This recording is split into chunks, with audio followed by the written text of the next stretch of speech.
భూమి ఎంత ఉందో సముద్రమే సాగర మేఖలాయా పృథివ్యా ఏకరాట్ ఇతి అంటే ఇప్పుడు మీరు నెట్లో వెనక్కి వెళితే తెలుస్తుంది.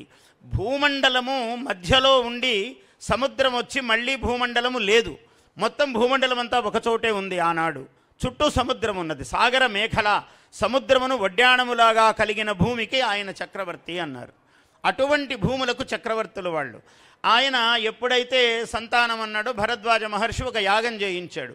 యజ్ఞం చేశాక ఇంకా తెల్లవారితే యాగము పూర్తి అవుతుంది. 11వ రోజు ఒక 3 నెలల పాటు యజ్ఞం చేశారు ఆయన.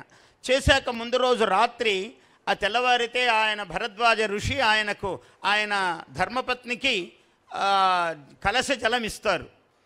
ఇస్తే ఆమె గర్భధారణ అవుతుంది.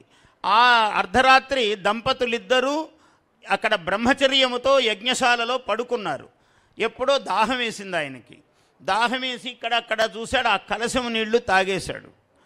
అంటే అప్పటికే ఫలం వచ్చేసింది. కలశములో ఆవాహితమైన ఫలం ఉన్నది. ఎప్పుడైతే తాగాడో ఆయనకు గర్భమైంది. అంటే మగవాడికే గర్భం వచ్చింది.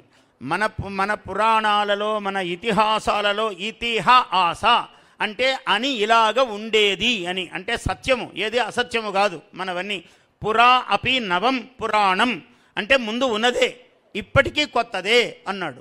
అంత అద్భుతమైనది. భూమిని చాప చుట్టినట్టు చుట్టారు అన్నారు. భూమి బల్లపరుపుగా ఉంది అని చెప్పలే మన వాళ్ళు. అంటే చాలా హైలీ ఇంటెలిజెంట్స్ అన్నమాట. అంటే మహాజ్ఞాన శిఖరములను అధిరోహించిన వాళ్ళు మన ఋషులు.